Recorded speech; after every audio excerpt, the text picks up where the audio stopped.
before so I'm going to go for the apologies first. So first I'm going to Councillor Debbie Coyle.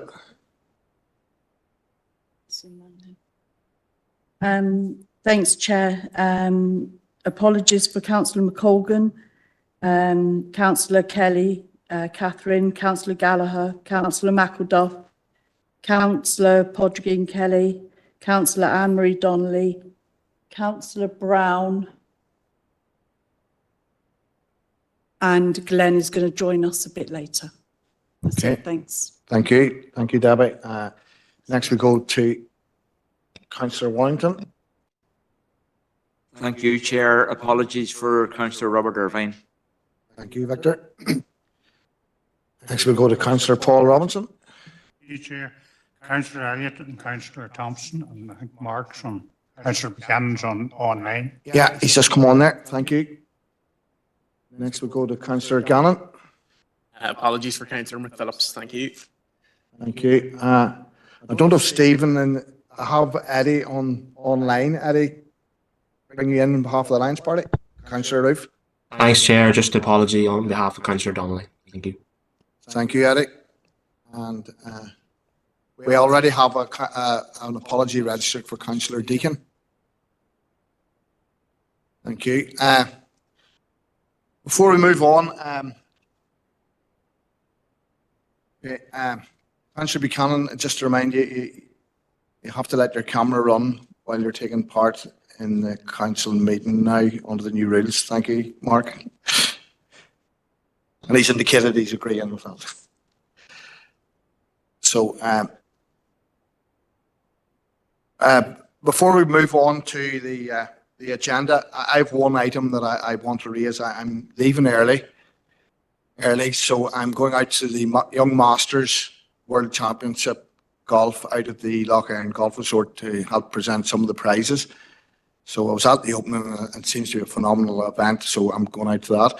So I'm going to propose a civic reception for the Country Club Tug of War team who won a world championship there.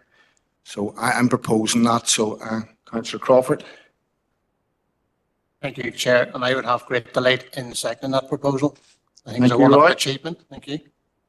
So if everybody else is in agreement that we have a civic reception for those that are now the world champions. I don't see anybody disagreeing, so I'm going to take we're all in agreement with that. Thank you. Okay, so next we're going on to confirm the minutes of the council meeting held on the 1st of July, and this is for accuracy. So page 1, page 2, page 3, page 4, page 5, page 6, page 7, page 8, page 9, page 10, page 11, page 12, page 13, page 14, page 15. Okay, Councillor Green. Thanks, Chair. Apologies, you skipped on there just slightly quicker than I was prepared for. So just following on from your civic reception, I would like, on behalf of the Sinn Féin party, and I'm sure every other councillor here, to wish Nathan Timoney and Ross Corrigan all the best in the forthcoming Olympics. It's an amazing achievement for them and for their county. The one other thing that I was wanting, just if possible, to make a query to the Chief Executive is number 24 on the minutes of why that item is in confidential. Yeah, so I'm going to take a proposal in seconder and then we'll deal with your query if that's suitable. Okay. So of Councillor Coyle and Councillor Robinson. Councillor Debbie Coyle proposing, Councillor Robinson seconded. Chair, certainly in relation to the item of correspondence that Councillor Green is querying, The matter was raised in confidential business and it was discussed in the context of legal opinion and advice that was being received at the time. So that was the reason why it was included within the confidential part of the meeting. The information in the correspondence is what would be described as exempt information. So if members were minded for that to be considered in public, it would be a matter for members, so a straightforward proposal and seconder, and then there would just be a vote on the matter. Okay, could I propose then that it is dealt with in public forum? Okay, thank you. And Nolene there has indicated. Councillor Hayes. Yeah, I'm happy to second that, Chair. Okay, thank you. Is everybody in agreement?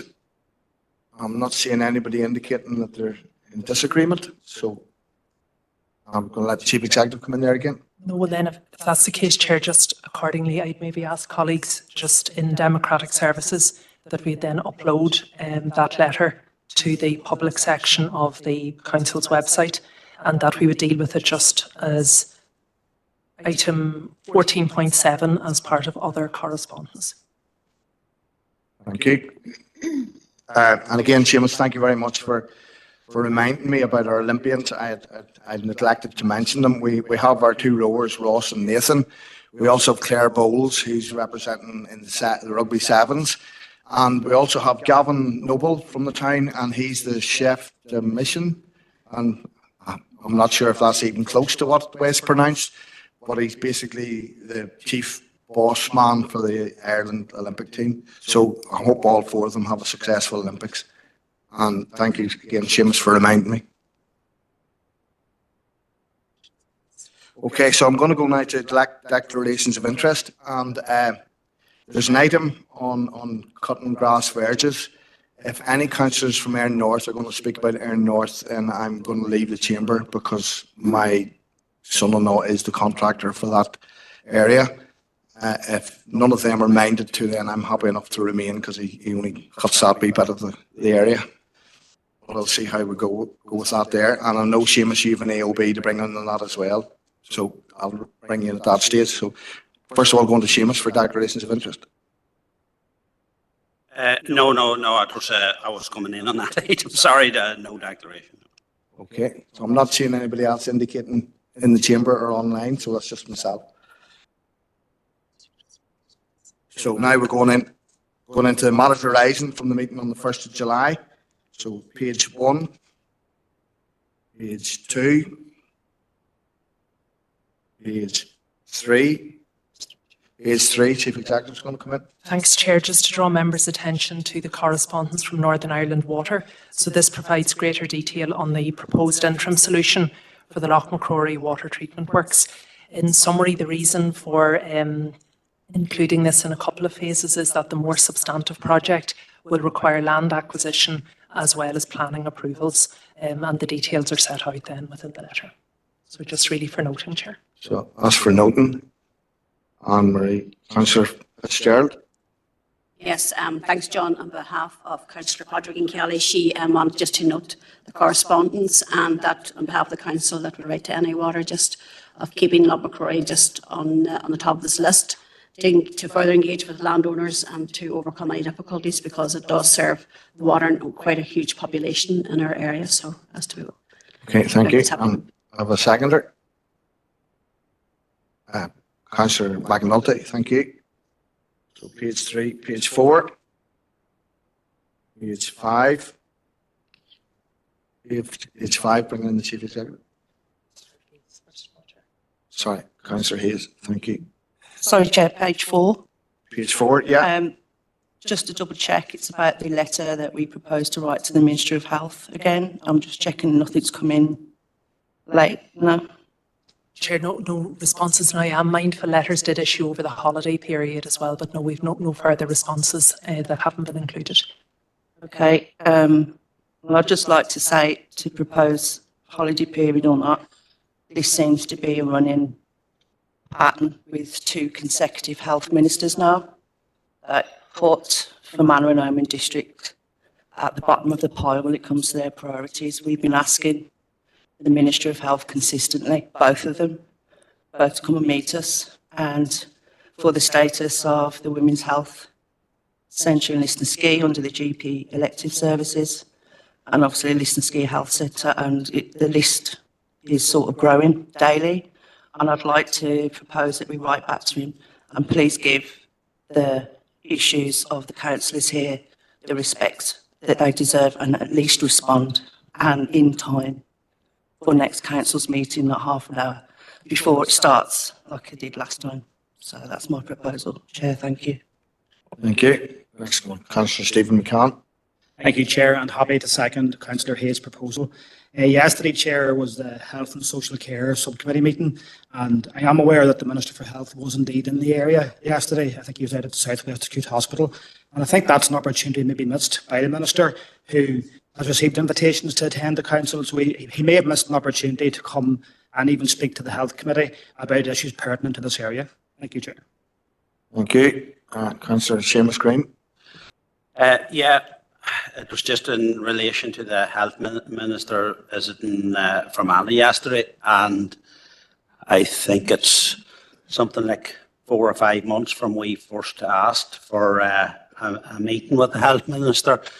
Excuse me. And the fact that he was in the county yesterday and we never even got 10, 15 minutes with the Minister, I think sums it all up.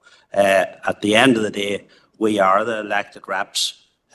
We are the ones that brings the issues from the people that elected us. And for the Minister to come in and just completely ignore the fact that we have been asking to meet him for 4 or 5 months, I think is pretty shameful. And I think the Council and the councillors deserve a bit more respect than that. Thank you, Seamus. Councillor Anne-Marie Fitzgerald. Yes, I want to continue on and support what everybody else has been saying. Just it was disappointing yesterday, especially when we did have a Western Trust Healthcare meeting with the councillors here, whoever is on the Health Committee. But I was wondering if you would let me have a supplementary. And it was just a question was asked yesterday and received an email this morning then from the Trust. I think we all have it here, and it was to do with student nurses who are qualifying in September 24, and the way that they feel that they maybe have perhaps been treated unfairly of not getting jobs, whilst the trusts, all the trusts here in the north are probably going out and around the world looking for people to fill the positions. But we have a very good letter here from the Trust, and I think that it's good to see that the Trust has been held to account and are sort of actively seeking our new graduates of getting the jobs here. And but on to say that BSO is a regional recruitment team, is acting on behalf of all the trusts, and the students had to give the first preference. The Western Trust received such a high volume of the first preference votes, which is 221, which is amazing for this area. And the Trust has 100 Band 5 vacancies, and there is 57 in that Galvin area and 43 down in the southern sector here. And of this, 50 offers of permanent employment has been offered at this time, and I think it's really good. And then other students are prepared to defer to further on of whenever they want to take a job, because they want a specific job in their field, which is very good. And then people also have to be mindful of their choices as well. But I must say that the Trust is also in exploring opportunities for the graduates to come into maybe other clinical field areas that do not have a demand for specific skills, knowledge, or the expertise that newly qualified nurses would first come into the position to meet. So I'm glad to see that they're expanding the knowledge and getting student nurses who are now qualified maybe into another area and keeping them in our area and not going travelling the world wide, so that they'll keep us here or keep them here and let them work at home. And also the Western Trust is in a position at the minute to offer employment to all the children's learning disability and all midwifery graduates who expressed a first preference for the Trust here. So that's all very welcome news in the area. I know that people are very coming down hard in the Trust and in our own local hospital, and I feel sorry for the workers in the hospital, because all we get is negative news within our local hospitals. So I'm glad that this is really positive news for all those nurses coming out. Okay, thank you, Anne-Marie. Next we'll go to Councillor Diana Armstrong. Thank you, Chair. Just for information, I was with the Health Minister yesterday for part of his visit, and really, I think he had a packed day, that a lot of those engagements had emanated even before the invitation from the council, and he did round off his trip with a visit to SWA and a visit then, a meeting with SOIS, and finished his day about 4:30, 5 o'clock. So he had a pretty busy day, but I'm hoping that, you know, he will respond to the latest correspondence that's being issued. Thank you, Chair. Thank you. Councillor Adam Gannon. Thank you, Chair. Obviously, I'm going to echo the sentiment of what has been said by many others so far. Incredibly disappointing. The Minister felt that he didn't need to meet with us. Just reflecting on Councillor Armstrong's comments, it's great to see a Minister can clock off at 4:30, 5 o'clock. We're here at 7. It wouldn't have been too hard for him to come for an hour after that on his journey, rather than have a 3 or 4 hour round trip to come back to us some other day. It would have made sense, but it's becoming a bit of a trend, unfortunately, that ministers and health ministers are ignoring us on multiple issues and not coming to meet us. It's been said we're democratically elected representatives of the area, and it is deeply disrespectful that there hasn't even been an attempt to get a date in. We wouldn't mind if he had already said, look, I've got a busy schedule, it'll be in a month's time, or it'll be in 2 months' time, and get something to the diary, but that hasn't even been done yet. And you have to question, is it an attempt to avoid difficult questions in public and a bit of accountability on some of the issues that we would be questioning on, Chair? Thank you. Thank you. Councillor Armstrong, you've been in. Is this for clarity? Or? Thank you, Chair, for clarity. He had a meeting in Belfast. He made it clear that he had to leave like all ministers. His day does go past 5 p.m, so he had another meeting to go to in Belfast. Thank you, Chair. Councillor Warrington. Thank you. Certainly, some of the comments coming from behind me, I think, are a wee bit petty. Certainly, the Minister was here yesterday. I met with him for one of the engagements which he had yesterday morning at 10 o'clock. And other councillors met with him throughout the day.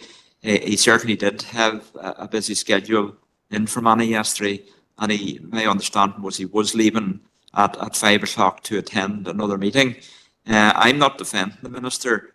He has a very, very, very busy portfolio and a lot of stuff to do, and I'm sure that he's not ignoring us. He's not ignoring Fermanagh or this area as much as people are saying that he is. So certainly, hopefully another letter through to the Minister will maybe motivate him to come down to us sooner rather than later. Thank you, Chair. Thank you. Councillor Coyle. I'm not sure if Councillor Warrington suggested writing back to the Minister there. Did I hear that right? No, he didn't, because I was going to suggest I think he was it. agreeing with us writing back. We've already, Councillor Hayes Right. has already proposed writing back, and it has been seconded. Right, okay. I just want to say, because I didn't realise that the Minister was here for such a long period of time, from 10 o'clock in the morning, and meeting other groups. And we did put the request in like months ago.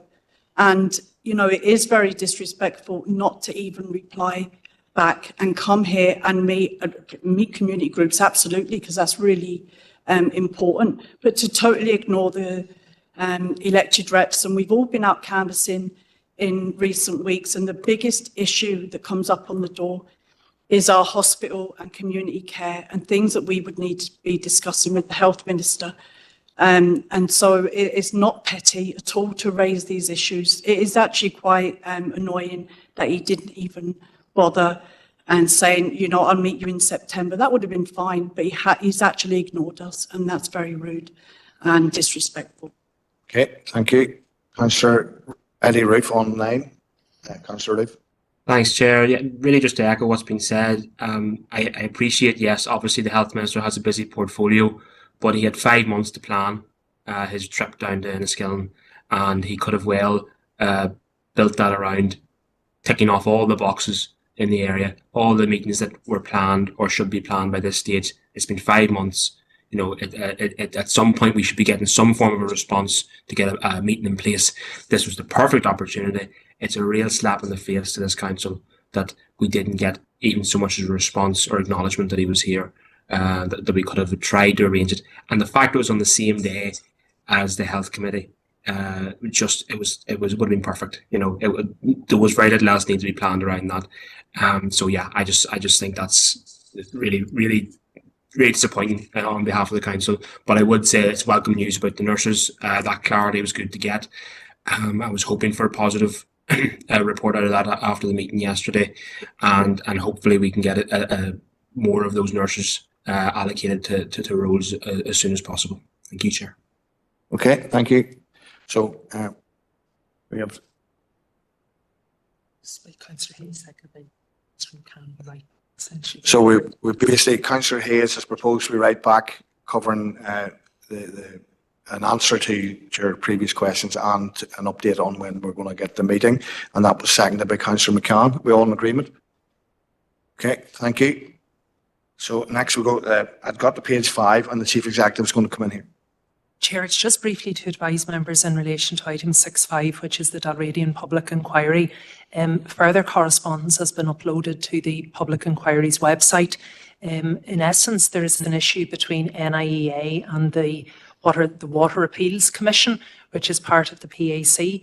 NIEA are keen that previous representations which were made, I think in 2020, should still be considered valid. The PAC, acting in its role as the Water Appeals Commission in this regard, has expressed concern around that, clarified the process, but certainly there is no immediate resolution in sight, and there is no update to the timetable at this point. Councillor Thomas O'Reilly.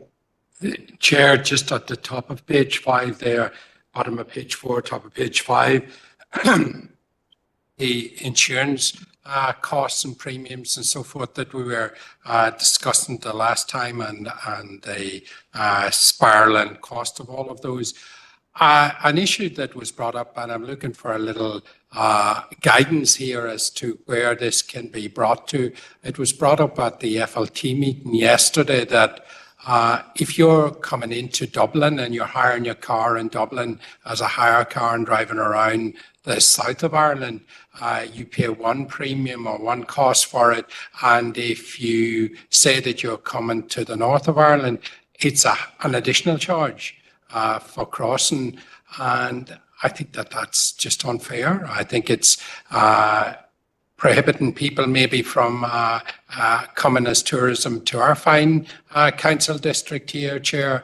And I think that this is something that we should challenge as a council as to what we can at least highlight this to sort of see insurance companies seem to be able to make enough money from premiums all over the place, and to be just doing this on a hiring of a car certainly is something that we should challenge, I think, Chair.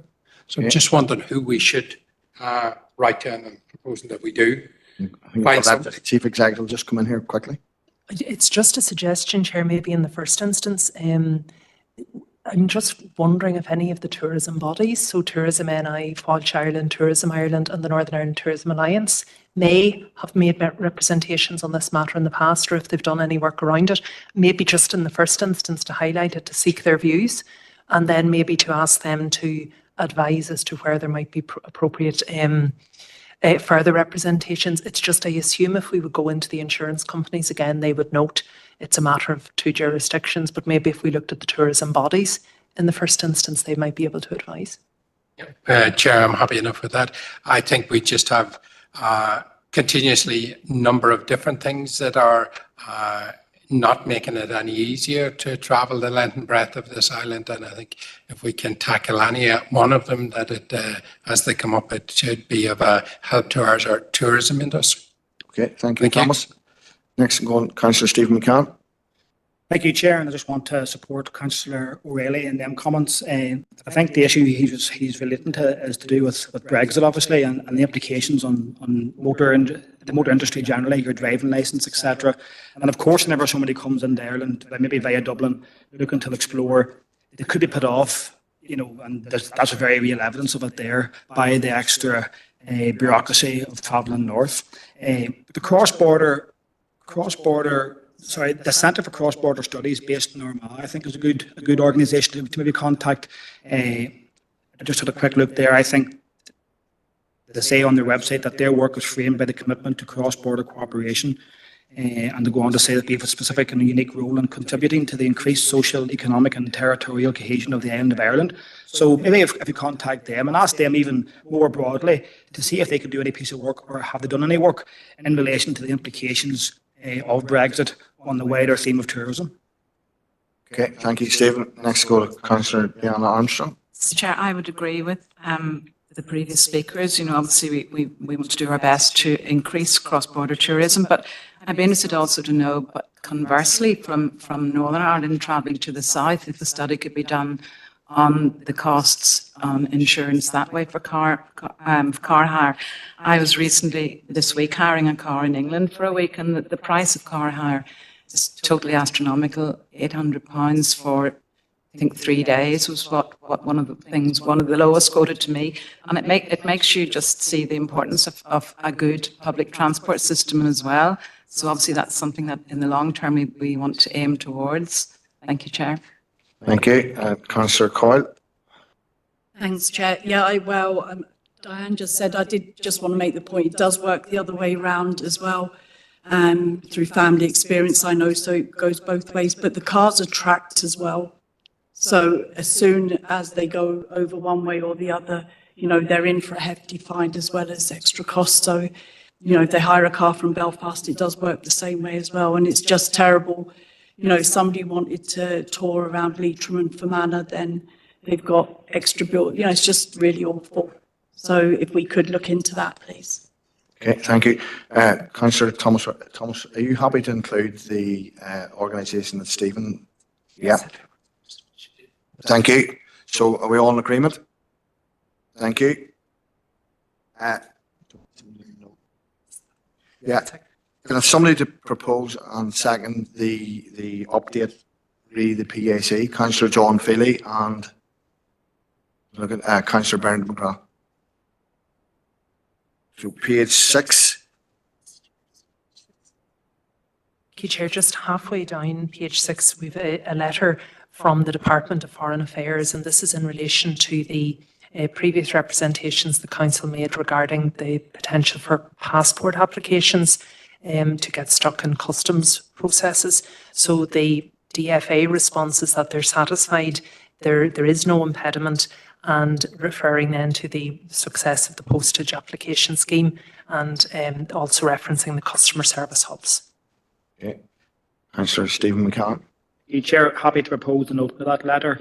Councillor Barry McAuliffe, he's been leading the way on this particular issue, and fortunately he's not here tonight. However, he has said that the learned example of some sub-postmasters is different than the experience being corresponded to here tonight. You know, so maybe as a matter arising from this meeting, we can take this up maybe again in September, just so we can maybe produce more evidence to the contrary of these correspondences. Thank you, Chair. Thank you, Stephen.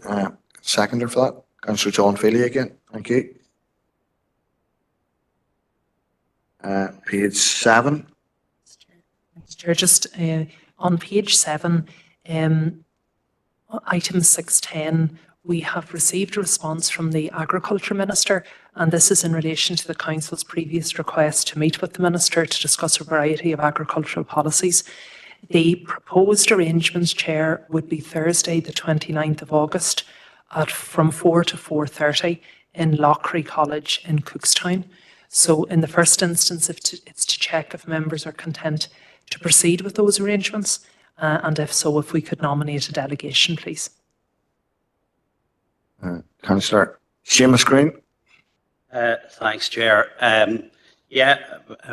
More than delighted to propose to accept that meeting. I would propose that members of the Agriculture Liaison Group would maybe be best placed to attend, but I'm not anyone else that would want to attend either. I wouldn't want to exclude anyone, but if we could do that. Thank you, Seamus. That sounds good to me. I'm going to go Councillor Anthony Feely. Thanks, Chair. Yeah, I'll second that proposal. And it's good that he has got back to us and is going to meet us, and that we don't have to go the whole way up to Belfast. They should come down a bit of the way, so happy enough to second. Okay. Thank you. Are Are we all agreed that we're happy enough? And if there's anybody that really wants to go, I'm sure we could squeeze them in. 29th of August at 4 p.m. We will arrange a pre-meeting as well, members. Thank you. And we'll send the details then to the Agriculture Liaison Group. Okay. We all happy enough for that? Yeah. Okay. Seamus, seeing as we're in agriculture, get rid of one of your AOBs. Oh, sorry, Seamus. Thanks, Chair. I didn't know whether to come in now or not on it, but it was basically in relation to the weather conditions in that we have farmers have suffered almost from last June, where fields are waterlogged. It's especially difficult for hill farmers, where ground would be heavier in that. And I know a number of farmers that has struggled to get their crops in, sloughed their fields, not great quality stuff being made because it's full of dirt, anything that has been made. Also, now they're using their winter fodder now because the cattle has had to be moved from the fields into the sheds and need to be fed with the fodder that has been the bit that has been made. Now, I recently wrote to the Minister to ask him why was there no word on a severe weather payment that has been paid in the south. It has been paid here a number of times when there's really bad years. So I'm wondering why, and the answer he gave was that as far as his officials were concerned, the weather had improved and that farmers were dealing with it quite well. So my answer to that would be, on what planet is he living? It must be planet South Belfast, because it's certainly not in Fermanagh or on the hill farms in Fermanagh that he has been. So basically I was wanting to write to him or to get the council to write to him, and I know we're meeting him the 29th, but it'd be good to have this in so that he's well prepared to write to him, to ask him in the recent monitoring round, did he request money for a severe weather payment? Did he request money to help alleviate the 44% loss in farm earnings in 2023? You dread to think what it'll be this year. And did he look for money from the monitoring round to reinstate the ANC payments? So if that letter could be wrote, at least it'd pre-warn him of some of the stuff we're going to be dealing with when we meet him. And it'd be very disappointing if it turns out that he didn't look for any money in the monitoring round in Stormont. Thank you, Seamus. Anthony? Yeah, thanks, Chair. Yeah, similar to Seamus, same issues down now with the farmers and a struggle to get the silage done. I know a lot of farmers struggling to get the second cut in now. We only got the first cut in there last weekend finished, and the weekend before that, the 12th weekend, when the weather was good, we got the most of it done. So not so bad. There was a couple of good days that time. But I'll second Seamus' proposal, because that was one of the questions I would have been asked him straight away. So it was good if the letter put forward first, so he'll be ready for. So happy enough to second Seamus' proposal. Okay, thank you. So this was a matter under AOB, so we'll be taking no other discussion on it. Are we all in agreement? Thank you. So page 7, page 8. Mr. Chair, just at the bottom of page 8, to draw members' attention to responses received from DFI Roads. The first is the letter from the Minister in terms of the grass cutting programme, and specifically our request for the full programme across all rural junctions and sightlines. And then reference was also made at last month's meeting around the wider verge management arrangements and the need for the programme really to commence earlier. So the second letter is in your other correspondence folder, members. It's item number 2, and that's from the Divisional Roads Manager, so both for information. Okay, thank you. Seamus? And as you know, that is one of the other AOBs, so if you don't mind, I'll deal with it now. No, Seamus, I'll close this bit and I'll come back to you. So Okay. So if you want to note the correspondence Yeah, that's and maybe fine. pass comment on what he said here now, Yeah. and then I'll come back to you for the AOB bit, but I will do it now. Yeah. Or next, so you're proposing to note, and Paul's proposing to second, okay? And Councillor Gannon's looking to come in. Thank you, Chair, and I'm happy to second the noting. Just looking at the correspondence, and we all know the problem with these grass verges and reduced sight lines, in particular in the rural areas, and what it's causing. But the Minister says they're following policy, and I'm sure they are following the policy as it's written. To me, and I'm sure others probably agree with me in the chambers, there needs to be consideration to change of that policy, because it's far too late. At this stage, we've been talking about these verges and reduced sight lines for God knows how long at this point. So I'm actually going to propose we go back and write back to the Minister to ask, is there any consideration being given to changing the policy to allow the grass cutting to be moved forward in the year? And as well as that, to request that if this is not being done, that consideration is given to this as soon as possible, so it's in place for next year. Thank you. Thank you. Baron. I'll second that, Okay. Chair. Thank you. Thank you. I'm going to go to Councillor Green here because I think he might have had something similar under AOB. Yeah, well, C and I already did propose that. I'm not so sure whether we should be at our meeting with road service. I did propose that and request that, so they already know it. So, but if a couple of weeks later we want to propose and second it again, that's great. And I'm delighted that Councillor Gannon is following my lead now, so that's great. My proposal was that road service again didn't want to pursue that course of action.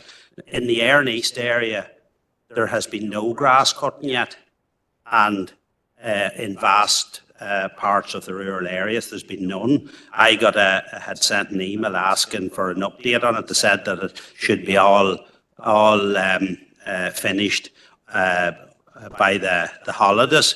Now, I'm not sure whether that was the Christmas holidays or which holidays, but I presume they meant that around the 12th of July holidays. So my proposal would, I had suggested cutting it a month earlier because that's what the problem is. It gets too overgrown. The grass is now dying back on it, them big weeds. Somebody was gang enough the last night to tell me what they're called. But they are dying back at the minute now.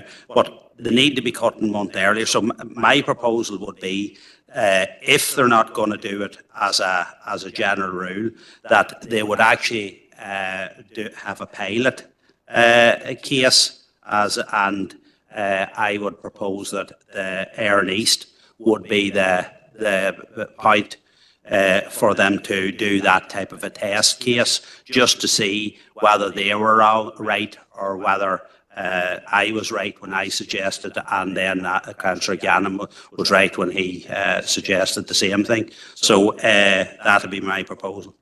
Okay, thank you, Seamus. And Councillor McCardle. Thank you, Chair. I second Seamus's proposal there. I'd just like to add in as well for the grass cutting in villages and stuff and towns there in Ayrn West.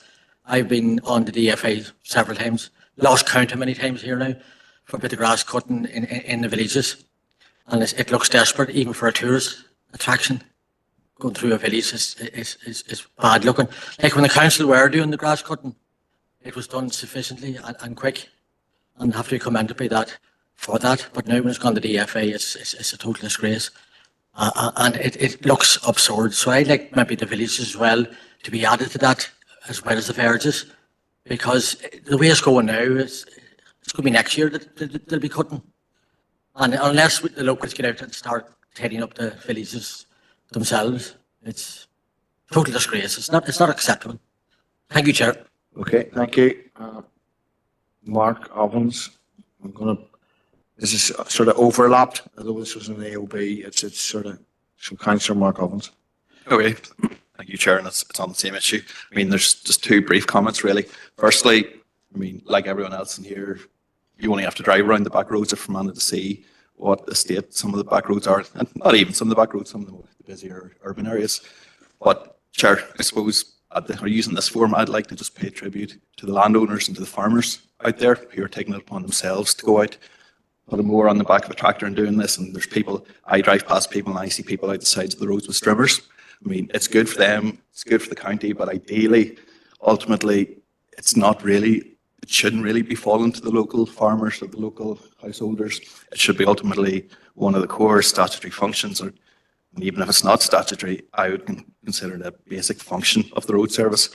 And then the only other comment, Chair, I'd have would be, I mean, I listen, I appreciate I've only heard the last few moments, or the last few minutes, but I listen to the debate, and I do think it's ironic that this council, or members of this council, criticise other statutory bodies and criticise the way the town is looking, particularly during the tourism season, and criticising other bodies for not doing things.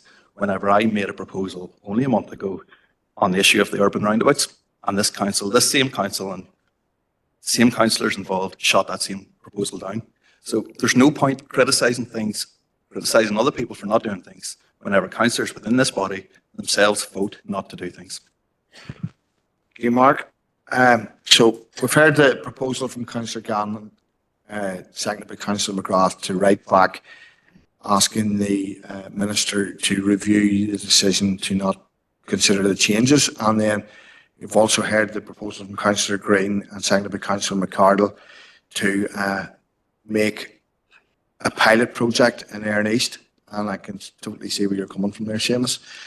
Councillor Thomas O'Reilly, I'm going to let you in there quickly before I ask the councillors for a decision. Thanks, Chair. Just a couple of things there, a couple of points. The first point is road service, and in some places they're doing a good job with repairing roads and so forth. But one of the things that is neglected and following on from Declan's comments there in villages and towns, the footpaths and the amount of weeds growing up on footpaths and so forth, and the blocking of drainage. And we've just seen today on how quickly torrential rain can come down and flood. And I have cases where pensioners' properties are being flooded because drains are blocked because they're not getting service the way they should. So that's one. Just on the comment of the last speaker, I suppose, to mention that we had an opportunity, some of us, to visit Terex and to hear the very interesting plans that they have working with schools to be able to look after some of the roundabouts in the Omagh area. And I suppose it seemed like a very good way of involving community in those very troublesome urban roundabouts. So maybe that's something that can spread to Fermanagh as well, that maybe some companies might be equally inclined to run such a programme. Yeah, thank you. And indeed, yeah, that was very, and I know some of the councillors who were on that trip had spoken to the Chief Executive about that, I think. Yeah. Just as councillor, I suppose it's a DFI sponsored scheme, Chair. So the companies approach DFI and DFI accept the funding and work is undertaken. Okay, so thank you. So you've heard the two proposals to write back. Are we all in agreement? I don't think anybody's not going to be in agreement. Okay, thank you.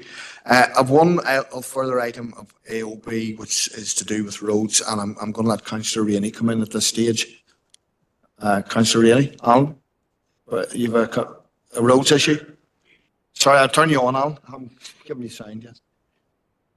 There we go. Thank you for allowing me in, Chair. It's a road issue on the A5. At the A5 diner at Kerr Road section of the A5 between Omagh and Ballygolly. This is a section that has been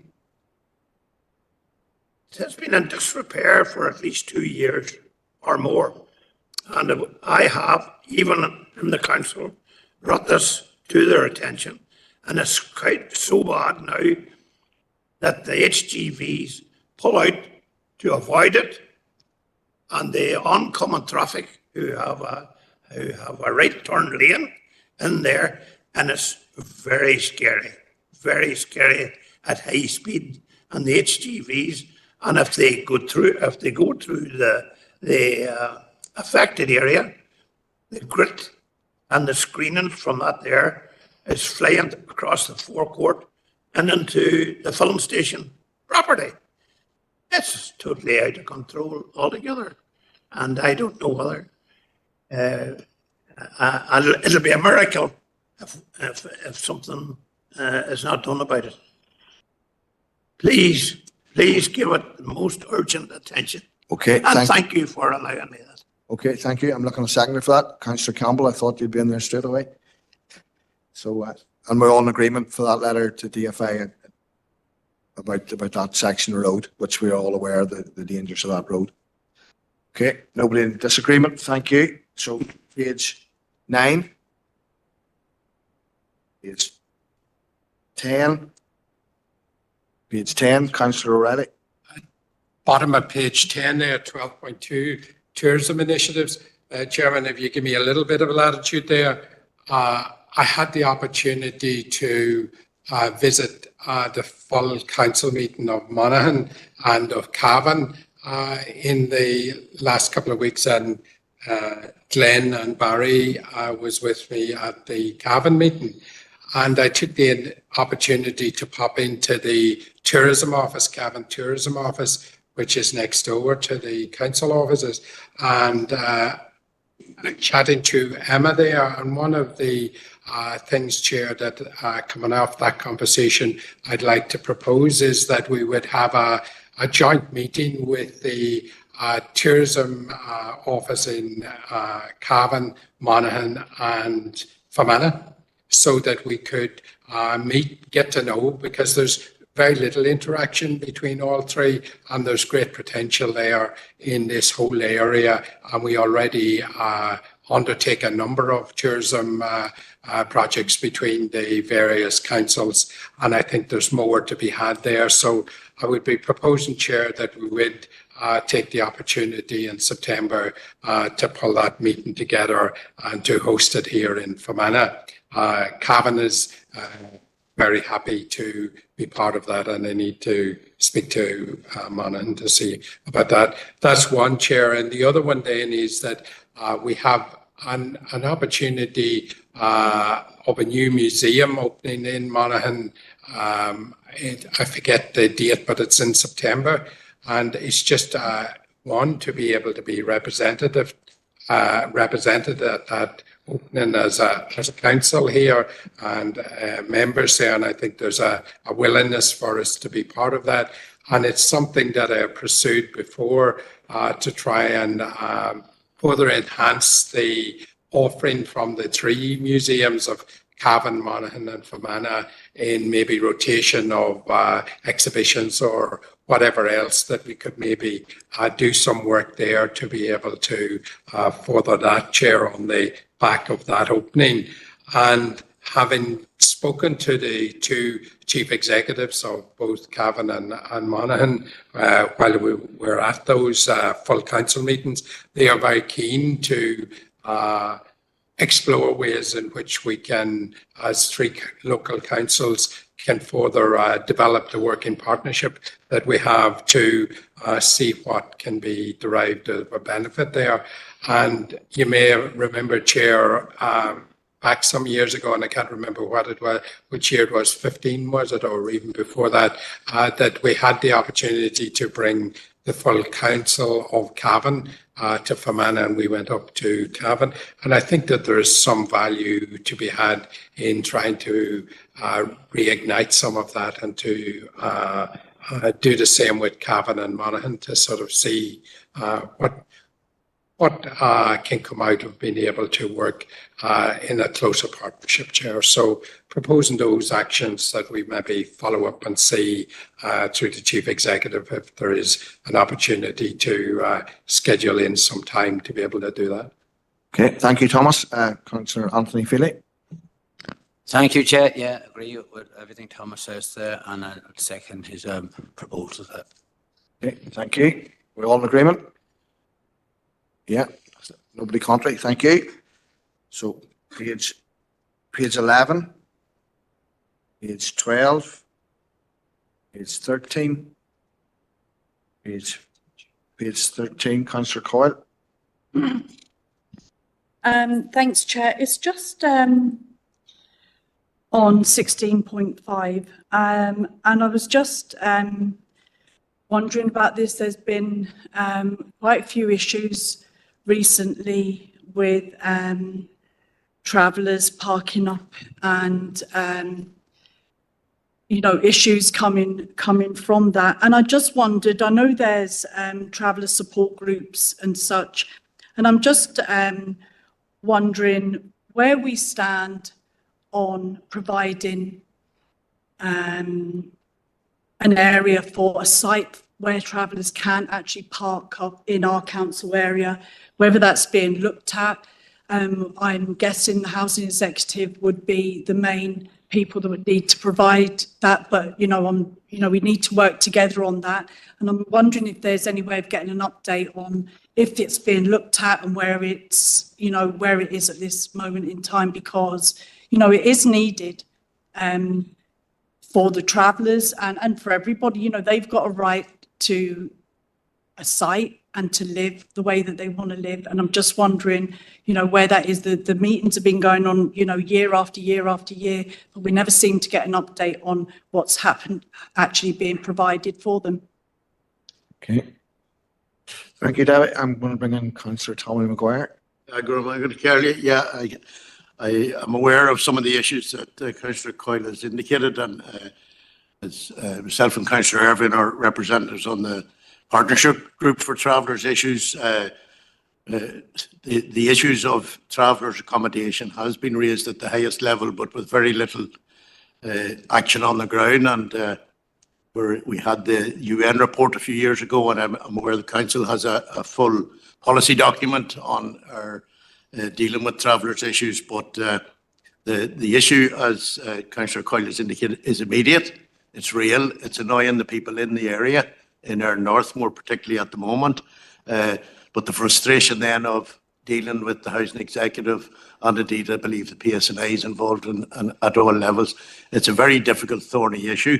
The partnership is working on a proposal to have a convention where all interested bodies could come together, but that's something that's only at the planning stage now. But I'm aware, and it is an issue for councillors, and it is frustrating. Where do you go when there's an immediate issue with travellers? So there is information required for councillors at ground level. Chair, okay, thank you. Councillor Seamus Green. Thanks, Chair. And it's actually 16.4. I'm coming in I'll on come back on that then. Okay, and Councillor Armstrong, I think you're coming in this one. We're on at the moment. Thank you, Chair. Just with reference to the topic that Councillor Coyle and Councillor Maguire raised, yes, I'm aware of issues locally in our north, and that statutory agencies have been involved, and it's an issue that needs to be handled very sensitively. So I know there is work in hand, and yes, there is. I'm hoping that through the forum that some accommodation can be made that will work for all parties. Thank you, Chair. Thank you, Councillor Armstrong. The Chief Executive will come in on 16.5. No, it was just, Chair, in relation to Councillor Coyle's query. We can certainly bring a report to September's. It'd be the Environmental Services Committee, primarily in terms of the respective roles of the various partners, the work of the forum, and I suppose the intention really for all of that is largely interagency work. In terms of Councillor Maguire's comments, in the first instance it is typically around the emergency support, and we do try to liaise most directly with the housing executive as they would have the expertise. On occasion, as has been outlined, is perhaps given sites in question, we would also be working with PSNI. But if members were content and mindful, I know it is a live situation at the moment, if we just brought that report to September, and if there are any other contact details in advance, we can certainly share them. What I would say as well, Chair, we would probably be keen, where possible, if there are any issues, that we would feed them through our members, who'd be Councillor Maguire and Councillor Irvine, so that because they're part, obviously, at the local level, but also regionally in terms of the wider traveller support networks as well. Councillor Coyle, I'm going to let you in briefly. You've been in before. Very briefly, yeah, I'm well aware of the work that's being going on by all agencies, and I'm not necessarily talking about that. What I'm saying, to avoid that again, what are we doing to plan for the future? That's what I'm really interested in, because I know that work is going on, and I know about that, and I know about what Tommy's doing as well. But what plans are, what's going to happen if it happens in 5 years' time? What are we doing to help prevent what some people are experiencing at the minute? That's really what I'm asking, because it's been going on for years and years and years, but nothing seems to be actually coming out of it until there's an emergency, and it's really to kind of, minimise all the emergencies. Okay, thank you.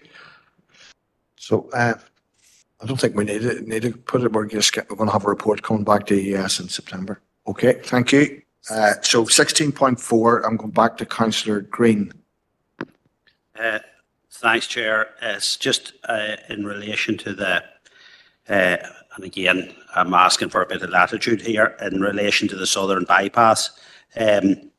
I was wondering when and if the AFO working group is going to be got set up and running again. I realise, I think it's 2012 from it met last. At this pace, we probably are more likely to have people on Mars and a colony set up there than AFO ever get an upgrade. So just could the Chief Executive say what our plans are to get this up and going again? I think Leitrim were to be the lead council on it, but if that fails, or that what plans, or can we have some strategy going forward? Okay, I think the Chief Executive is going to update you on that now. Yeah, I think so, and I think we may have provided some information on this previously as well, Chair. So the council had, in terms of the original working group, and we provided an update on that, it actually only met, I think, on 3 occasions in total. The council then had asked that we consider reinstigating the working group with us in the lead, or indeed with any of the other councils along the route, but also that we would seek support from those councils for the re-establishment of the working group, but also for funding towards a feasibility study around the dualling. We wrote, I believe, on a couple of occasions to all councils. The only council that has responded is Leitrim. Leitrim have confirmed their willingness both to lead the working group and to participate, and also a willingness around financial support, but we have had no response from any of the other councils. So I would have thought, if we were to, and they know the intent is the route in its entirety, so that was obviously Mid-Ulster down to Sligo, whether we would write again, Chair, but I think we would certainly need more than just Leitrim's participation for it to be meaningful, even by way of a lobbying and advocacy group. But that's the current position. Councillor Anthony Philly. Thanks, Chair, and thanks to Alison. I know you've done your best on this issue so far. Yeah, because I did bring it up before, because I was put on that group when I got elected in 2014, and it never met. So it's just a pity. It's a pity that other councils isn't all interested in it, because there's great work being done on that road from Sligo down as far as Malhamilton. They've spent a lot of money on it. Even they're still working on a wee bit. I came down that road the other day, and it's been a great job. So is Sligo and Cavan contacted too, Alison? I was just wondering, and Mid-Ulster. So I just propose maybe right to them again. If that's okay. Chair, yeah, we wrote to all, so it was from Mid-Ulster right the way through to Sligo, so all of the councils, both in terms of participation and also then for the funding for the economic study. So we can revisit those letters and reissue, and maybe just encourage, and even in the context of what was said earlier about cooperation, that would be a practical cooperative project. Thank you, Eddie. So page 14. Oh, sorry, Councillor Diana Armstrong. Chair, yes, thank you. Just again, give me a bit of latitude when I see letter of congratulations. I just wondered, Chair, if you could find time to write a letter of congratulations to Irvinstown, to the Lady of the Lake Festival and the volunteers. It's the 45th year this year, and they have a very successful 11-day festival. I think it's a real example of cross-community success. a very varied programme, and I think congratulations to all who are involved would be due. Thank you, Chair. Make that Thank proposal. you. I think I can manage that. I'm leaving early. Oh, I'll just need a second just to. Early, so I'm going out Councillor uh, to the Crawford. Masters. Okay, thank you. Championship golf out at Okay, the all agreed? golf resort to help present some of the prizes. So I was at the opening. Page 14, page 15. So I'm going out to that. So I'm going to propose a civic reception for the country club tug of war team who won a world championship there. Yeah. So I'm proposing that. So Councillor Crawford. So item 5 is the planning committee. Second that proposal. I'll through that for accuracy. Thank you. So if Page everybody else is in 1, agreement that we have a civic reception. page 2, So they're now world page champions. 3. I think that's Anybody disagreeing? the last bit you want We're all in. in Thank agreement you. with that. Page Thank you. 2, page 3, page 4, page 5, So 6, 7, next, we're going on 8, to confirm the minutes of 9, the council meeting held on the 1st of 10, July. 11, This is, 12, for 13, accuracy. 14, 15, Page 1, 16, 17, page 3, 18, 19, page 4, 20, 21, page 5, 22, 23. I'm going to go to Councillor Maguire. Chair of that committee. Cormac Kelly, yeah, just to propose page the 9, noting of the minutes. Chair. page 10. Thank you. And a seconder, Councillor Robinson. Thank you. Now, through matters arising. Page 1, page 2, page 3, page 4, page 5, page 6, 7, page 8, page 9, page 10, page 11, page 12, page 13, page 14, page 15, 16, page 17, page 18, page 19, page 20, page 21, page 22, page 23. Okay. Next, we go to the environmental services. Page 1, page 2, Councillor McCann. This is for accuracy now, Councillor. Yes, Chair. Yeah. Yeah, thank you, Chair. It's just in relation to the reference there to Strathroy playing fields. I know that conversations are still ongoing behind the scenes between numerous parties, and I became maybe that mightn't be ratified. I know there's no action as such to it, but it's just that conversations are ongoing, and maybe we could look at this again in detail in September. It became maybe that there was no action ratified tonight that could undermine them discussions. I know it's referenced again in PNR, so I'll speak it again there, maybe, Chair. Do you want? No, Chair, thank you. It's just as Councillor McCann has referenced, there's a recommendation from Policy and Resources that we do not terminate the expression of interest process. So really to facilitate that, it would be subject to just getting to the end of the minutes, but it would be adopting the minute without that recommendation. So recommendation 2 would not be included within the overall ratification, and that would then leave the process ongoing and open for further consideration. I'll make the proposal if needed. Is that all right? Yeah. Yeah. So, okay, so page 3, page 4, page 5, page 6. So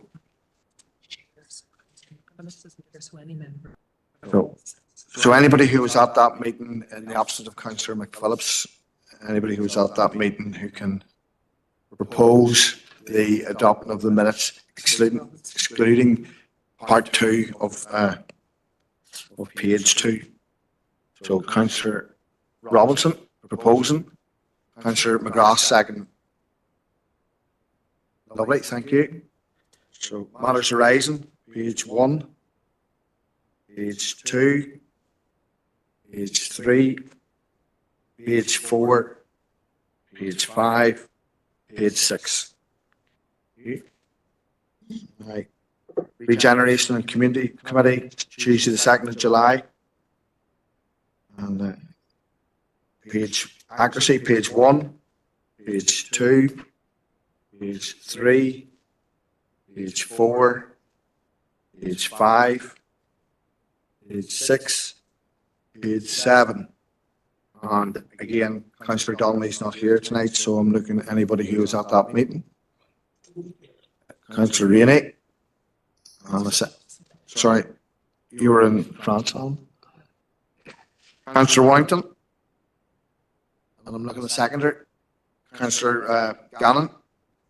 So, any for matters arising, page 1, page 2, page 3, page 3, Councillor O'Reilly.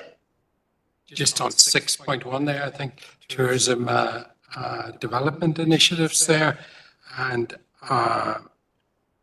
mentions the VEDP and our meeting there. And Chair, just to say the amount of good work that is going on from a council point of view in working through the VEDP and working with various agencies and departments to further the opportunities for tourism development and opportunities for new tourism businesses to come in to our council area and to further give opportunity for the visitor to experience the wealth of wonderful scenery that we have, I think is something that we all strive for. And in that vein, Chair, I've been talking about for quite some time our opportunity to hold a tourism conference and to be able to showcase some of the wonderful work that's going on within the council area, and to be able to not alone give opportunity to our own local citizens to understand or come and see and hear about the wonderful opportunities they are, but also to invite those from further afield to come and to be able to hear and experience a little bit of our tourism offering. And we, if I may say so myself, had a good business conference not so long ago that brought a lot of people to our county. And I'm proposing, Chair, that through the Chief Executive, that we would investigate the opportunity then to host a tourism conference in the autumn time, towards the end of October, somewhere in that sort of time frame. Seconder, Councillor Maughan. Thank you. We're all in agreement? Yeah. Thank you. So page 3, page 4, page 5, page 6, page 7. Thank you. Next we go to Policy and Resources Committee on the 2nd of July. Page 1, page 2, page 3, page 4, page 5, page 6, page 7. Go to Councillor Warrington. Oh, sorry. Stephen, is this an accuracy? Yeah, it's just the same issue again, Chair, raised in environmental services, just that is ratified without that particular minute, just at the end of page 7. Or am I getting this wrong? Chair, it's okay. So it's just then if we ratify the minute as presented, the process remains open, the investigations continue, and we bring the matter back for wider consideration to environmental services, so that will allow the process to continue. Tell Councillor McAuliffe I've tried my best here anyway. Okay. So go to Councillor Warrington. Opposed, thank you. Seconder. Anybody who was there?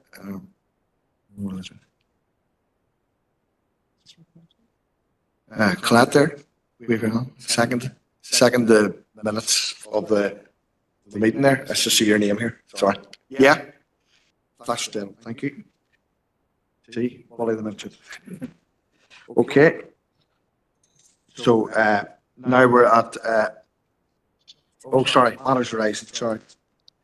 I'm going to get rid of that one quickly. Page 1, page 2, page 3, page 4, page 5, page 6, page 7. Okay, thank you. Now we're on to 13. So bring in the Chief Executive.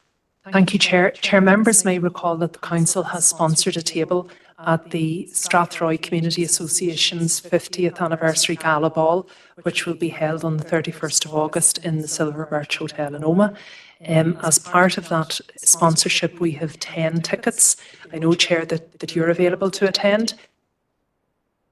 So we have 9 other places for distribution. And just given the dates, Chair, we would need to be able to confirm this evening. Give Alan a second to get this alarm turned off. You're okay. Councillor Coyle. Thanks, Chair. Can I propose Councillor McWilduff, Colette and Stephen McCann. Councillor Stephen McCann, please. Okay, thank you. Councillor Gannon. Thank you, Chair. Just like to nominate Councillor McGrath for that. Thank you. Thank you. Councillor Warrington. Councillor Rainey. Thank you. I'm looking. Councillor Robinson. There we go. Thank you. Councillor Hawks. Thank you. Eddie, are you in the position to nominate for your grouping? I'm not, unfortunately. Stephen's isolated at home at the minute, so I think we might not be able to attend. But if it's tonight, then I think we'll just say no. Thank you. Okay, thank you.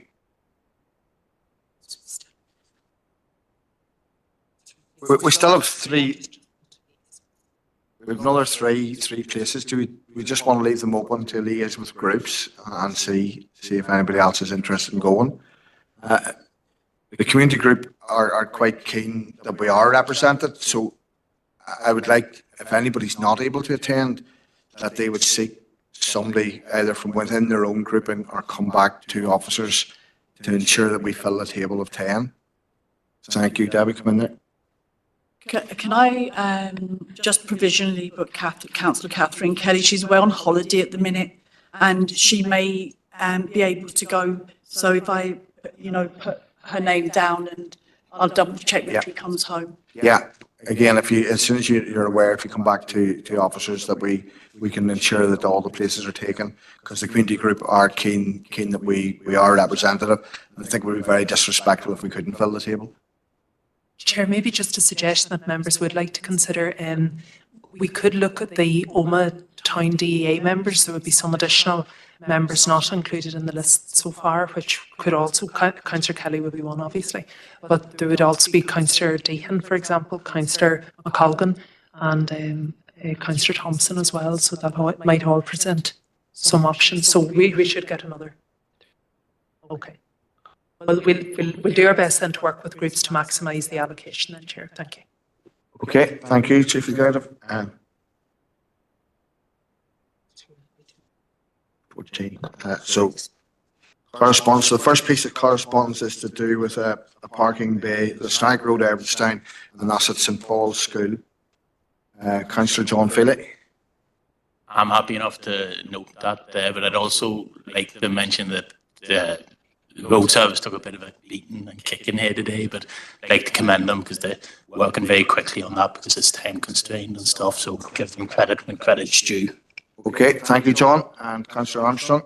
Thank you. Support those comments and I'd like to second the noting. Thank you, Chair. Thank you, Diana.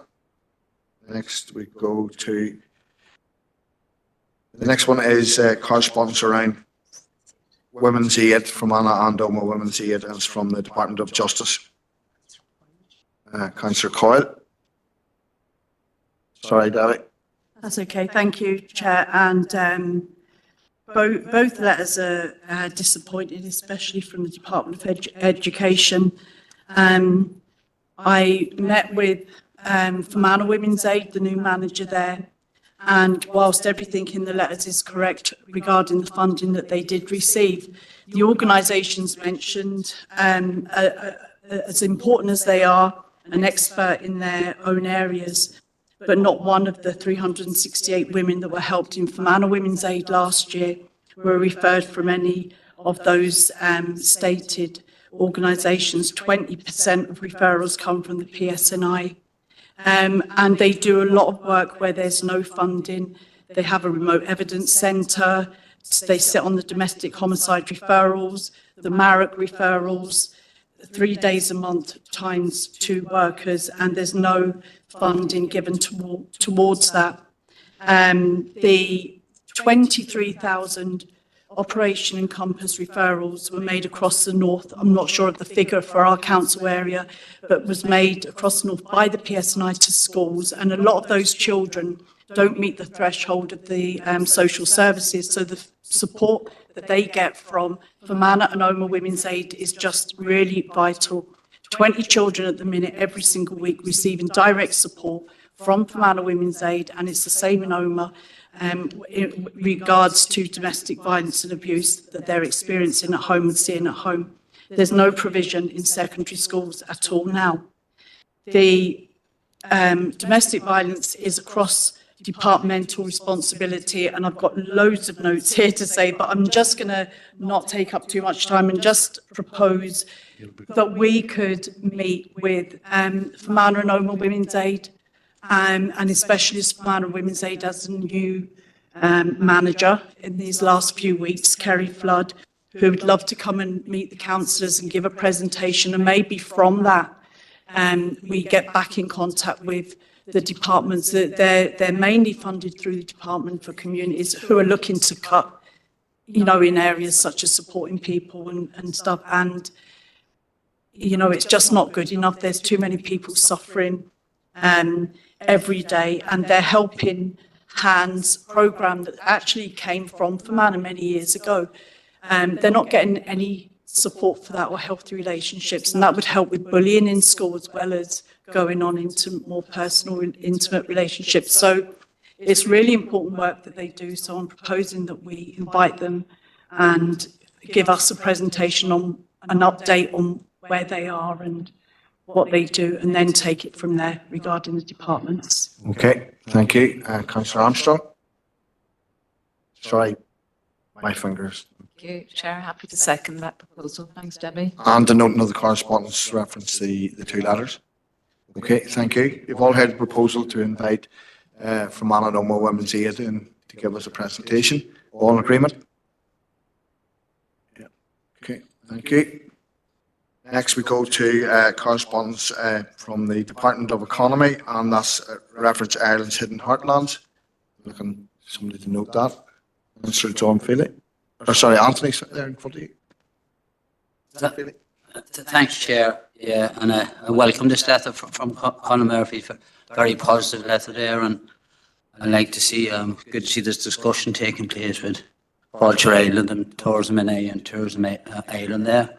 It's similar to the motion that Dermot Bryan brought to there last month, myself and him, about the great work that, well, what can be done if the Hidden Heartlands was joined up to our council area. Likewise, the Wide Atlantic Way. If there's great potential for tourism there, I just happened to be at an event last week outside Black Lion, where there's going to be major development done in excess of £10 million. It's up at the Burren Park and the Shannon, where you know the River Shannon rolls up at the start of it there, you know. And there was politicians from all over. There was a minister down opening Sod Town, and ceremony was done, you know, when I was there myself. And it just goes to show the kind of potential that can be done if work together across the board on that date there. So I'd just like to propose that and welcome that letter. Thanks. Thank you, Anthony. And I was actually doing something at the caves, and a lot of those people came on over to the caves after they left James Black Lion that morning. So that's just an interesting piece. Thank you. John? Thank you, Chair. Just happy to second the noting of it. But also, I think we should keep on the front foot here and keep pushing this maybe.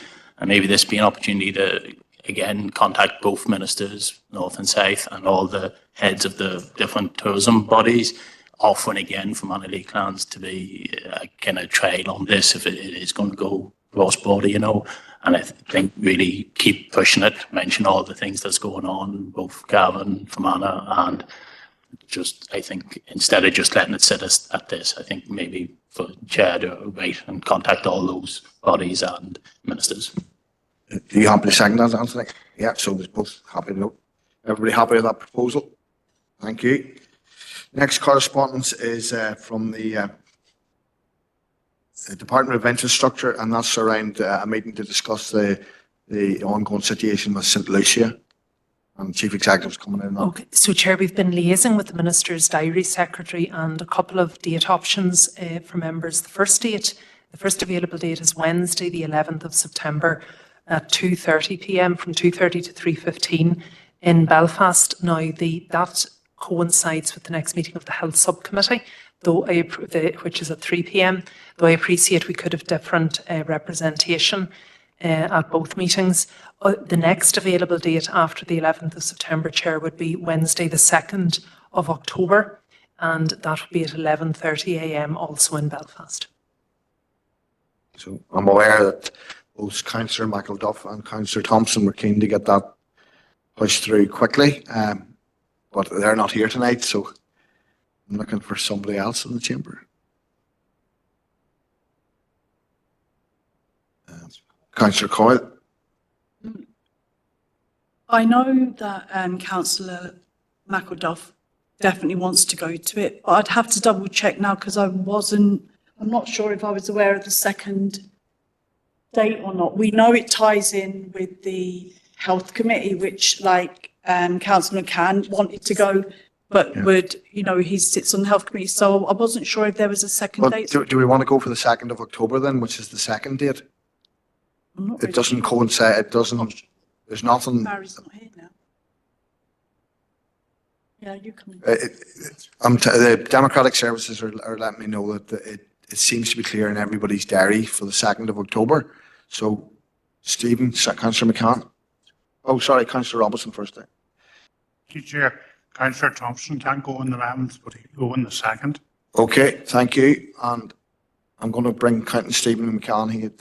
Yeah, no, thank you, Chair. No, maybe the 2nd of October might be a better date for everyone, so I'll maybe propose that we go on that date, and maybe we'll advise of members going in due course. That'd be okay? Yeah, we can take that at September meeting, but I think we go ahead and get the meeting organised. So I'll take it. Councillor Robinson was proposing, Councillor McCann second. Do we go with the 2nd of October? We happy with that? And we're happy to go with that. Yeah, thank you.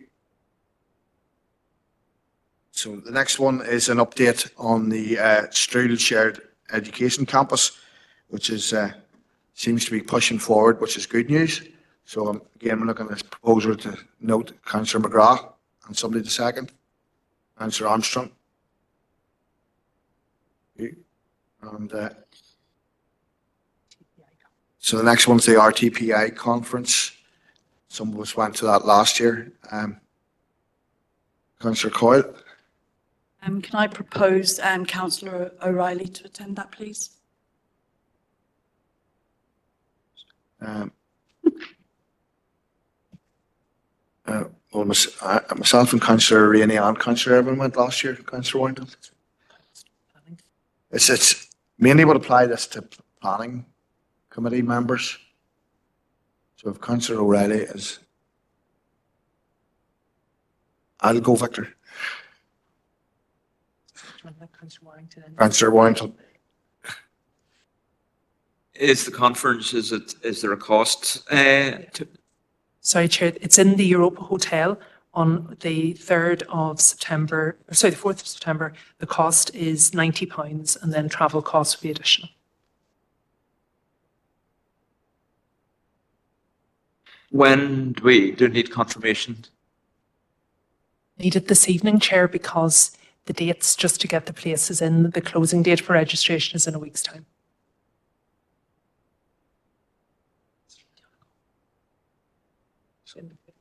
I'll go back to Councillor Coyle and then I'll come back to you, Councillor. Thank you. I'd also like to nominate Councillor McCann, please. Councillor Warrington, are you come back in? Yeah, I'll come back in and I'll propose yourself, Councillor Rainey and Councillor Irvine. Basically, but I need to obviously double check it with Councillor Irvine whether he's interested. Okay, thank you.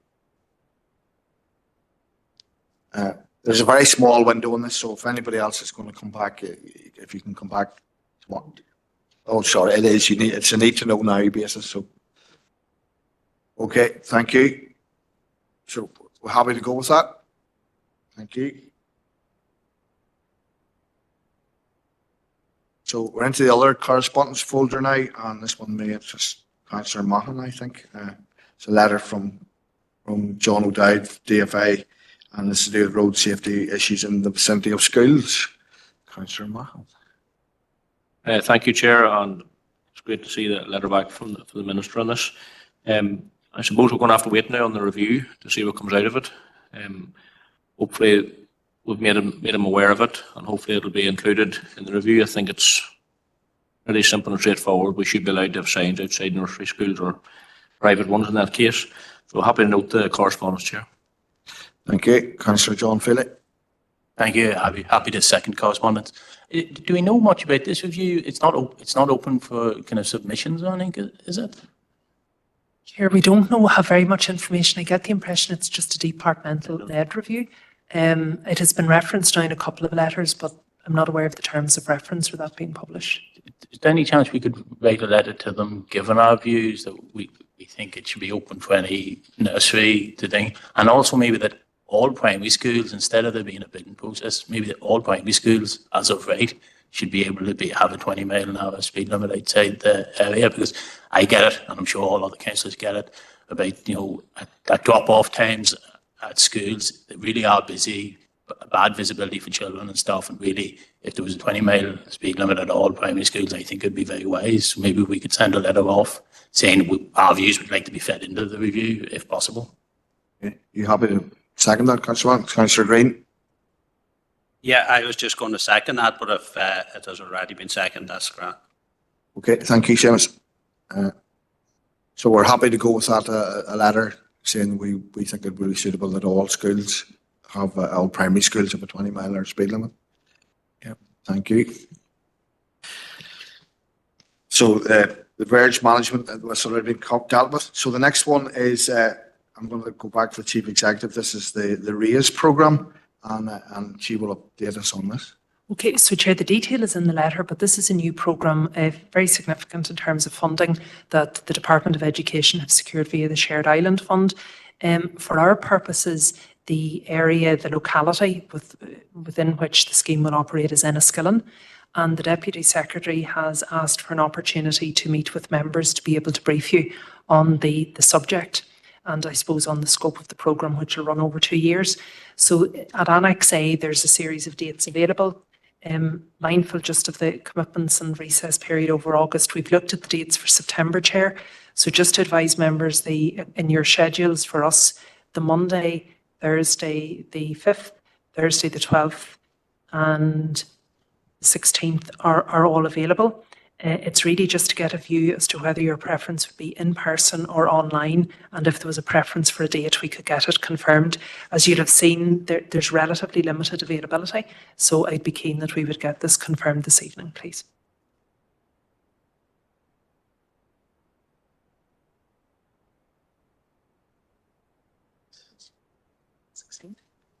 I'm hearing 16th been whispered, and I'm fairly keen here. So ears all cleaned out. So I'm looking at somebody come back maybe say the 16th and maybe Councillor Gallen and in person. Chair, just because the Chief Executive can clarify what dates are suitable for us with our meeting schedule. So Monday the 2nd of September, which is from 10:30 to 1, Thursday the 5th from 10 to 11, Thursday the 12th from 2 to 5, or 3 to 5 in our schedule, and then Monday the 16th, our schedule is free from 1:30 to 4 p.m. I would be inclined to suggest Thursday the 12th, but obviously it'll be up to I heard alternative dates. Happy to go with whatever most people think, but Going back to Councillor Green. Yeah, just a query. Is it something like the shared education where schools worked together to raise standards? Is it something like that, or? Chair, I'm not 100% sure. My reading of it, and this is the first detail I have, I think it's very much a community planning model. It seems to be about locality-based educational needs, and I imagine it's around how cooperation across partners, so it could be on a shared basis, but it could be maybe working on wider geographies. I'm assuming there must be some reason as well why there's only a certain almost pilot trial areas have been selected, but the rationale for those isn't provided. But it's really around cooperation.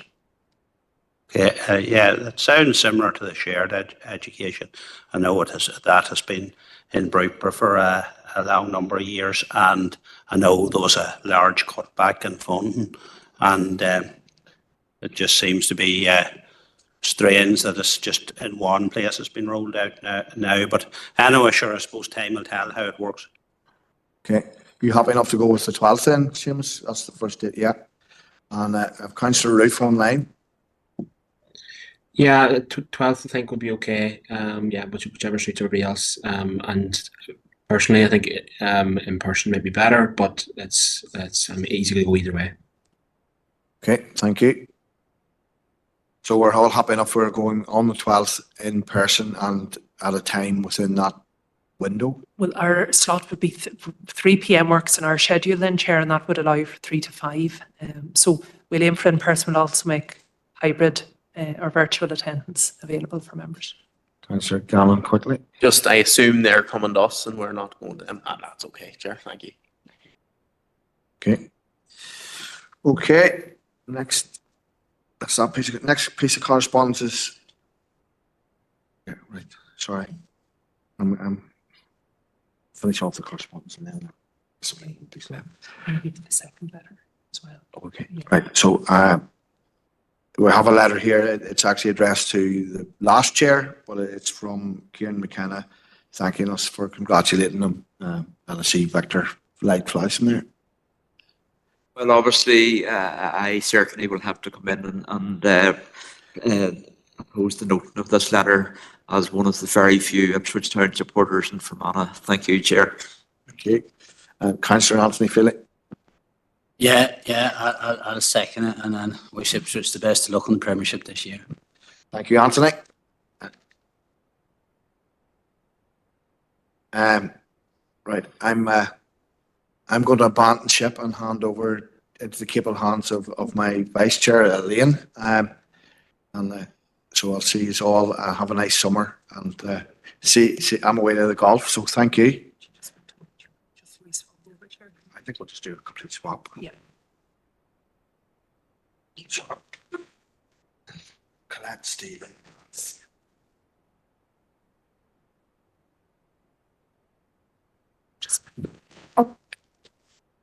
Mm-hmm.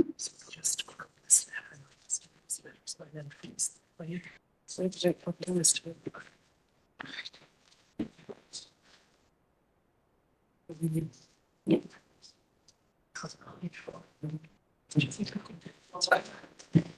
okay, Chair.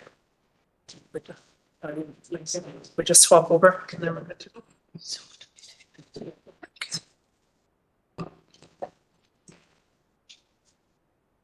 Okay, Chair, so then the final item of correspondence now is the letter from the Minister of Health, which is a response to the Council's complaint in relation to a potential concern regarding the Special Advisor Code of Conduct. So it was voted earlier in the meeting that the matter would be considered an open business, and the correspondence has been uploaded to decision time.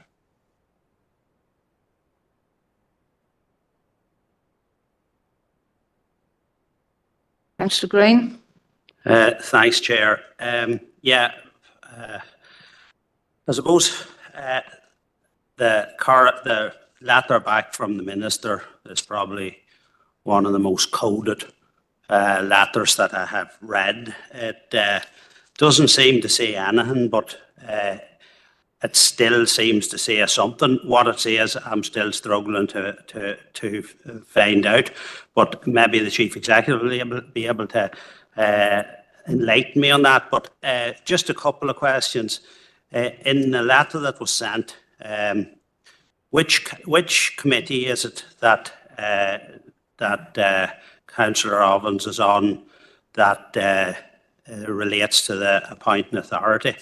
And then later on in the letter that the council sent, Councillor Ovens remained in the council chamber throughout confidential discussions on matters pertaining to the Department of Health, including the receipt of legal advice regarding the potential for the council to challenge decisions by the department and the Western Health and Social Care Trust.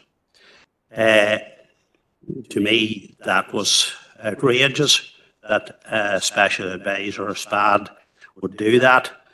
It almost, some people might say that it is almost back to the bad old days of RHI and SPADs, thinking they were above the law and above the rules.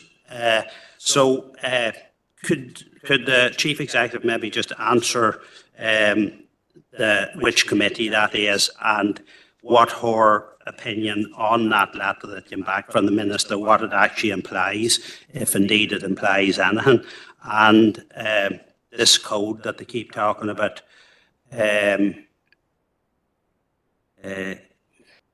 what actually does the code say in relation to this?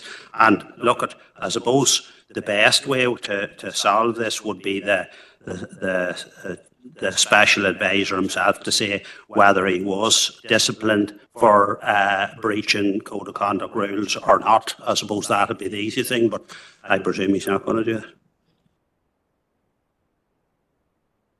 Chair, in relation to the provisions of the code, they were reported through, I believe it was the March meeting. I suppose it's set out in detail. I can't remember all at the moment, but there's about 6 or 7 bullet points for special advisors who continue with what's described as local political activity, which includes the role of the council and what the advice and expectations are in relation to that. In relation to the committee or committees in question, the committees that the council has that would deal with matters relating to the managing authority would be the Policy and Resources Committee meeting, which deals with all matters relating to health consultations. The Regeneration and Community Committee also deals with a number of health-related matters.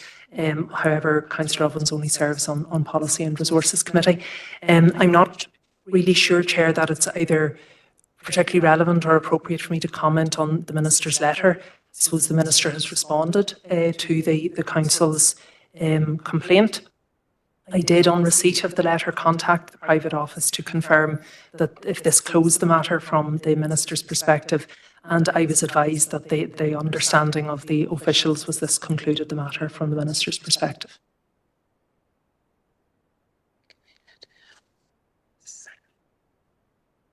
Councillor Ovens. Thank you, Chair. And I suppose, firstly, not wanting to break any laws, I should declare an interest on this. I mean, firstly, I do want to welcome the fact that this is now being discussed in open public meeting, because my experience of this council is far too many things are kept secret and confidential, and this council and members of it have learnt the hard way in recent months when certain things try to be covered up. So absolutely, I absolutely welcome the fact that things can be brought from confidential into public. I mean, in terms of the letter, I don't want to get into the details or the contents of the letter for obvious reasons. I'm not even sure if I would be permitted to, even if I wanted. All I would say is I'm quite comfortable and comfortable with the letter, and I've discussed the issue with Mike. And then finally, it's just an observation, Chair. Maybe I'm right, maybe I'm wrong. I do get the sense that some people within this organisation would quite prefer me not to be here, and they're perhaps using this as a proxy to do that. All I'll say is I'm going nowhere, so they can try as much as they want. I'm quite comfortable with the rules that I operate. Thank you. Councillor Green. Thanks, Chair, for letting me in again. You've been in already. Yeah, it's just Again, Councillor Ovens just seems to take rules and regulations like the old RHI SPADs and rip them up and treat them the way that he thinks, in his own arrogant way, that he's more of that. As far as I'm concerned, if you declare an interest in something, you do not speak on it. But as soon as he declared an interest there, he decided to just put a horse and cart through the rules again. As for sitting in and not declaring an interest and remaining while the council got legal advice on a possible case against the department, I think is outrageous. If the minister doesn't want to say what happened and doesn't want to preclude to what happened, I suppose we all can make up our own mind what was said, and I'm sure we will, but it's just outrageous. Councillor McCann. Thank you, Chair. Just share the sentiments of Councillor Green. And, sorry. Yeah, just share his sentiments. I suppose we all sit here as elected representatives, and we're all held accountable, obviously, and like the code of conduct applies to us all here. You know, we're held in that our behaviour and how we act in chamber and outside is held to that level of account. And I suppose I accept what Councillor Ovens says, that that he's had a discussion with the Minister for Health in relation to the very serious point put to that department by the council. The allegations made, well, they're factual. There's some very serious breaches, I think, of the code of conduct. And I think that the response from the Department of Health to this council doesn't really answer in full what we're asking. If there was any disciplinary actions taken against Councillor Ovens, that could also have a bearing on any further potential disciplinary proceedings through the code of conduct, any further complaints. So I don't think that the Department of Health has answered our queries fully. So I propose that we do write back to the Department of Health, just to that effect, Chair. Seeking, if it can be released, as to what action he taken against Councillor Ovens. Was he found to be in breach of the code of conduct for SPADs, given the fact that we raised some very serious allegations to that department? Thank you, Chair.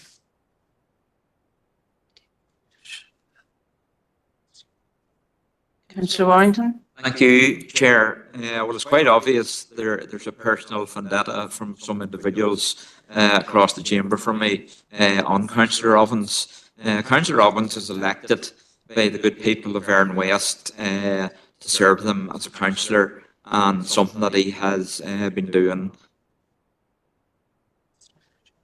Can you just keep the noise down, please? Something which he's been doing to the best of his ability. The fact that he is now a special advisor within the health department, Department of Health, that is the way it is. But keeping bringing this up, we wrote to the Department of Health as was proposed and seconded in council. We done that. We've got a response. So do we write back again and hope that we get a different response?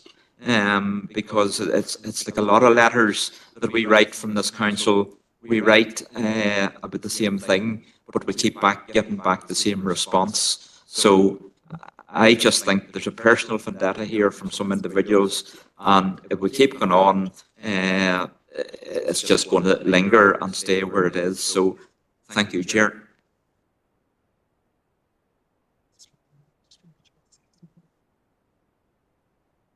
Councillor Gannon. Thank you, Chair. I didn't initially intend to come in on this, but just to go through a few things. Firstly, I think the actions of Councillor Ovens in staying in that meeting was totally wrong, and to me would appear to be a breach, and declaring an interest and not leaving the room as well, to me wouldn't seem appropriate either. But what I will say is this: I too am very curious, of course, as to what the outcome of any discussion was. But to be fair to the Minister, I don't think he could say whether there was any disciplinary action. It'd be like if someone wrote us a letter asking, oh, did the council discipline this individual, this member of staff? That's an employment matter. I don't think we'll get that answer. I'm not against writing to try and find out. I just don't think we'll get the answer, because we wouldn't give that answer either. If there was a question for any of our staff, any director, any officer, we wouldn't give that out, because that would be against their employment rights. But what I would like to know that might come from the letter is if there was a breach, because it would provide us clarity in this chamber to know, right, what is a breach, what isn't a breach, because clearly a lot of people in the chamber feel there was a breach of code of conduct and feel it was very serious. But clarity in regards to what has actually the decision been made without going into whether there was disciplinary action taken would be very beneficial, because it could put an end to this conversation. I note that Councillor Warrington mentioned that we write a letter, is there much point writing back? It's looking at a different response. We do it pretty much every month. So we do. But I do think clarity on whether it was a breach or not would help us to hopefully wrap this up, Chair. Thank you. Okay, Councillor McCann, I'm going to let you in briefly. Thank you, Chair. Well, firstly, I just want to completely refute any allegation that there's a vendetta against any councillor. We all have to abide by the rules, simple as that. And if there's a perception even that the rules have been broken, well, we've got the right to ask the questions and to seek some answers. Now, we've asked the question. There is a perception, whether the rules have been broken or not, it's up to others to decide, but there's definitely a perception that the rules have been broken. And I think we've got the right to ask the question, and we've also got the right to know what the resolution of that was. If it turns out that the rules weren't broken, well, that's 100%. But we do need to know what the resolution of that was, Chair. So there's absolutely no vendetta. We've got the right to ask questions, and that's what we're doing. Thank you, Chair. Okay. Thank you. So can I get a seconder for, oh, sorry. Councillor Feely? Thanks, Chair. Yeah, like Stevie, I have nothing against any other councillors either, and especially nothing against Councillor Ovens, the fellow Aaron West councillor that is representing the people of Aaron West, but I would just like more clarification and more answers, so I'll second Stevie's proposal.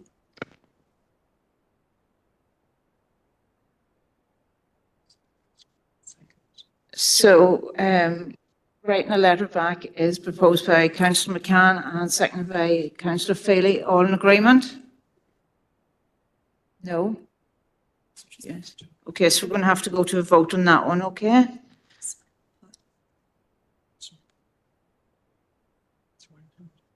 Councillor Warrington?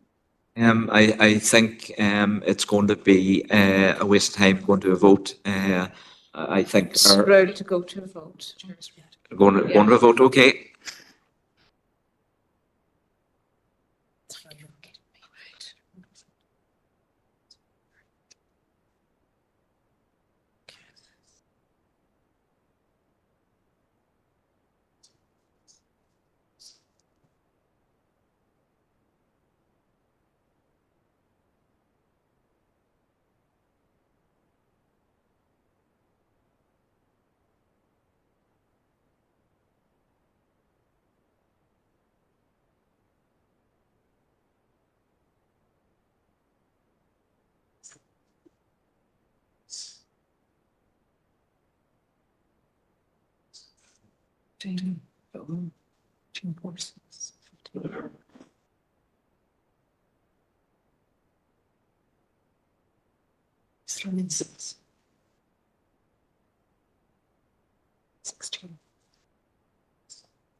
So, sorry, Chair, we have 16 votes for, 5 votes against, and 6 abstentions, so the proposal is carried.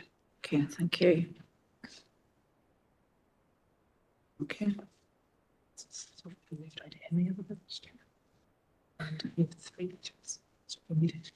Chair, just then we're on to any other business. The Chair had dealt with a couple, members will be aware, in the course of the meeting. So the next item was Councillor McNulty regarding Chumree, then Councillor McCann, Councillor Crawford. That's the remaining order. So Councillor McNulty. Sorry, Chair, just need a moment just to get the mics live. We just.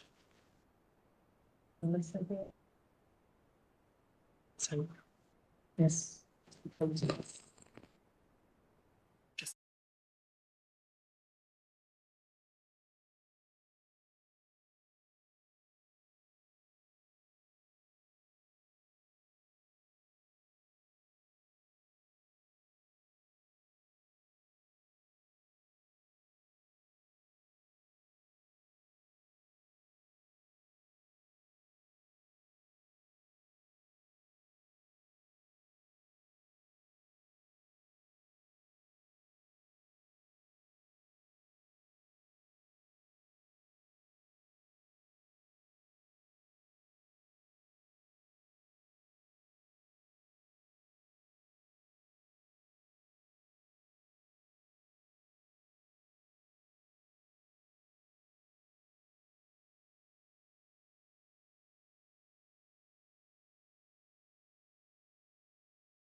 No, we shouldn't have.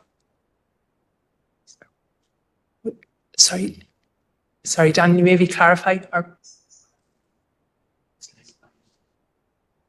Okay, sorry, Chair, just could we get it just a recess for a moment, just like clarify then when we paused, because we will have to revisit those matters. Sorry, could you just a recess just for a couple of moments, members, to just clarify the timings? Okay, sorry, members, so the meeting is live. There was a temporary pause, sorry, inadvertently just after the vote. So it would be the items of any other business. So that would be Councillor McNulty's proposal, Councillor McCann's proposal, and Councillor Crawford's query. Now, I'm not sure if members would like to, we can revisit those in session now, or I can summarise if you prefer. Just so happy to summarise. Okay, so there were 3 items then, Chair, of any other business. Councillor McNulty proposed, seconded by Councillor Campbell. It's in relation to the Minister's recent announcement of the closure of Chumray Primary School. The request is for an urgent meeting with the Minister and CCMS to seek an immediate reversal of this decision. Also to seek clarification on where the proposals are for the children to be educated, and wider clarifications in relation to the funding models, the extensions and the associated considerations. The second item that was considered was a proposal of Councillor McCann, seconded by Councillor John Feely. Sorry, I should have said, Chair, that was unanimously agreed, Councillor McNulty's proposal, that we would seek a definitive timeline for the repeal of the legacy bill by writing to the Secretary of State, and also seeking clarity regarding when the inquests will reconvene and what additional resources the Secretary of State will be applying to the backlog of work. And lastly, Councillor Crawford queried an update following recent media reporting regarding the Lakeland Forum, Fermanagh Lakeland Forum, and sought an update on the matter. And the Director of Community and Wellbeing provided a general update noting work underway on the full business case and advising that a comprehensive report would be brought to the September Regeneration and Community Committee, which would be including staffing details, the status of the full business case, as well as decant provision. So those were the matters discussed while the meeting was inadvertently paused. Apologies for those watching on YouTube. So now at this point, Chair, you will be going into committee and we'll be pausing the recording. Okay, so that ends any other business. Can I get a proposer and seconder to go into confidential business, please? Councillor John Feely and Councillor Roy Crawford.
In committee, the council confirmed and signed the confidential minutes of the council meeting held on the 1st of July, and there were no matters arising. The confidential report of the Environmental Services Committee meeting was also adopted, and there were no matters arising. The confidential report of the Regeneration and Community Committee meeting was also adopted, and there were no matters arising. And finally, the confidential report of the Policy and Resources Committee meeting held on the 2nd of July was formally adopted, and an update in relation to recruitment was provided. Can I get a proposal seconder, please? Councillor Armstrong and Councillor Crawford. Thank you. That concludes the council meeting, and I wish you all a lovely summer break. See you next term. Thank you. Take care. Safe home.